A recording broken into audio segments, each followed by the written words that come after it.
Hey guys, আসসালামু আলাইকুম। আশা করি আপনারা সকলে ভালো আছেন। সো আজকে আমি আপনাদেরকে শেখাবো ডিএসসিপি রিলে করা। ওকে, সো চলুন ভিডিওটি শুরু করা যাক। সো আপনারা দেখতেছেন যে আমি এখানে 4টা পিসি নিয়েছি এবং একটি রাউটার নিয়েছি এবং পাশাপাশি একটি সার্ভার নিয়েছি। সো এটা হলো মূলত আমাদের ডিএসসিপি সার্ভার। ওকে, ডিএসসিপি সার্ভার, এটা কি আমাদের ডিএসসিপি সার্ভার। সো আপনারা দেখতে পারতেছেন আমরা ডিএসসিপি সার্ভারের আইপি নোট করেছি এবং ডিফল্ট গেটওয়ের আইপি নোট করেছি এবং পাশাপাশি রাউটার আইপি নোট করেছি এবং পাশাপাশি আমরা 4টি পিসি নিয়েছি, যে পিসি গুলোতে আমরা এখনো পর্যন্ত কোনো আইপি অ্যাসাইন করি নাই, বিকজ আমরা ডিএসসিপির মাধ্যমে আইপি অ্যাসাইন করা শেখাবো আজকে আমি আপনাদেরকে। ওকে, সো চলেন ভিডিওটি শুরু করা যাক। সো এখন প্রথমত আমরা কি করব, প্রথমত আমরা করব রাউটার কনফিগারেশন। ওকে, সো আমাদের প্রথমত দেখে নিতে হবে আমাদের ডিফল্ট গেটওয়ে কোন কেবলের অন্তর্ভুক্ত।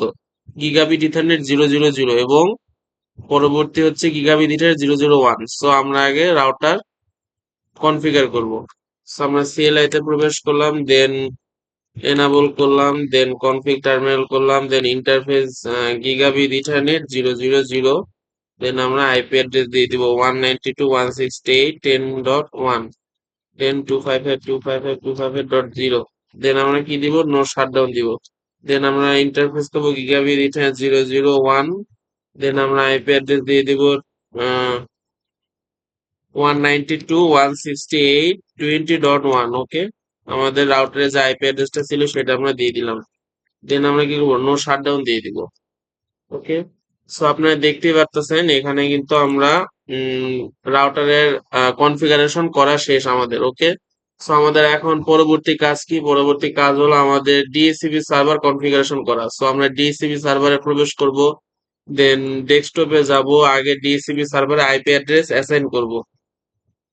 আমাদের ডিএসসিপি সার্ভার আইপি অ্যাড্রেস কি ছিল, 20.5। ওকে, দেন আমরা সাবনেট মাস্ক দিব, দেন আমরা কি দিব, ডিফল্ট গেটওয়ে 20.1 এবং ডিএনএস দিয়ে দিব এইটাই। ওকে, সেম আমরা ডিএনএস দিয়ে দিব। দেন আমাদের দেওয়া শেষ, দেন আমরা এক্সিট করব। পরবর্তীতে আমরা সার্ভিস অপশন ঢুকবো, অর্থাৎ সার্ভিসে প্রবেশ করব। দেওয়ার পর ডিএসসিপি তে প্রবেশ করব, দেন আমরা এখানে অন করব। দেন আমরা একটি নতুন নাম দিব, আমি দিলাম ধরেন আইটি পুল। ওকে, আইটি পুল নামে একটা নাম দিলাম। দেন আমরা এখন ডিফল্ট গেটওয়ে দিব। কি দিব, ডিফল্ট গেটওয়ে। আমাদের ডিফল্ট গেটওয়ে কি, 192.168.10.1। ওকে, আমাদের ডিফল্ট গেটওয়ে কি ছিল, 10.1। এই যে এটা, এটা আমাদের কি ডিফল্ট গেটওয়ে, বিকজ আমরা এপিসি গুলো অ্যাসাইন করব এই সার্ভার থেকে। সো আমরা এই ডিফল্ট গেটওয়ে দিয়ে দিলাম। দেন আমরা কি দিব, ডিএনএস সার্ভার, অর্থাৎ আমাদের সার্ভারের আইপি অ্যাড্রেস আমরা দিয়ে দিব। ওকে, দেন আমরা এখন এখান থেকে 10 দিব এবং আমাদের যেহেতু ডিফল্ট গেটওয়ে 1, সো আমরা এখানে 2 দিব। ওকে, এবং সাবনেট মাস্ক সেম থাকবে এবং আমরা কতগুলো পিসি কানেকশন করব, অর্থাৎ সর্বোচ্চ কতগুলো পিসি অ্যালাউ করবে সেটা সংখ্যা দিয়ে দেবো। আমি 20 দিলাম, আপনার যার যেমন ইচ্ছা তেমন দিবেন। দেন আমি এখানে অ্যাড এ ক্লিক করবো। ওকে, আপনারা দেখতে পাচ্ছেন আমার কিন্তু এখানে অ্যাড হয়ে গিয়েছে। হ্যাঁ, সো এখন আমি এটা কি করব, বন্ধ করে দিব। দেন এখন যদি আমি আসি, হ্যাঁ, এখানে দেন ডিএসসিপি তে আসি, তাহলে কিন্তু আমার ডিএসসিপি সার্ভার আসবে না। কেন আসবে না, বিকজ আমি এখনো IP helper address command run করাই নাই। ওকে, সো আপনার আমি আমি আমি আমি আগে আপনাদেরকে দেখাই, দেখছেন ডিএসসিপি রিকোয়েস্ট ফেল। সো এখন আমাদেরকে কি করতে হবে, রাউটারে প্রবেশ করতে হবে এবং এখানে লিখতে হবে কি, ইন্টারফেস, ইন্টারফেস গিগাবিটের 000। অর্থাৎ আপনাদের, অর্থাৎ আপনাদের এই যে এই পোর্ট, অর্থাৎ ডিফল্ট গেটওয়ে যে কেবল আছে সেই কেবলে আপনাদেরকে প্রবেশ করতে হবে। দেন আমরা এখন লিখবো আইপি হেল্পার।